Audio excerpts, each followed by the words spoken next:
بیادر یک مستری برادر داره، 2 لیسانس. یک لیسانس پتون کابل از بخش علوم طبیعی دارم. یک لیسانس دیگه بیادر از اداره و منیجمنت دارم و تقریبا 7 سالم بخش کامپیوتر انگلیسی را یعنی استود به نام نوی روشن بود، 7 سال اینجا تدریس کرده و تقریبا یک 15 سالم در بخش دولت کار کرده.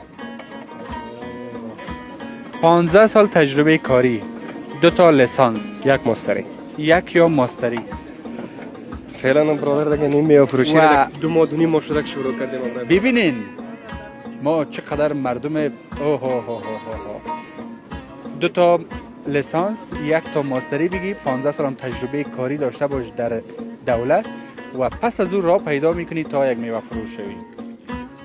اینه دای بله خوشحالی که میگن واقعا همونطور است.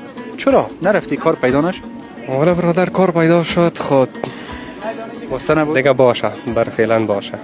باشه. زنجیره که بسته کنین خیلی. باشه. خداوند می حکومت ما رو پاورجا داشته باشه. برای 100 سال، برای 1000 سال که هستیم. حالا خوشحال هستیم که بیادر حکومت اسلامی است. درست. ولی که یک خواهش داریم که برای می جوانا زمین کار مساعد کنن. من قبول ندارم. شمایی که خودتان کسایی که قبیل از بیننده گزارش شماست بخشای مختلف امارت اسلامی، شما این گزارش را دیدین. من آرزو دارم که جوانا دیگه دور نمانن. اگر چنین جوانا دور بانن ما راضی نیستیم. اگر چنین جوانا دور بانن ما راضی نیستیم. به وضاحت من صدا میزنم، ما راضی نیستیم.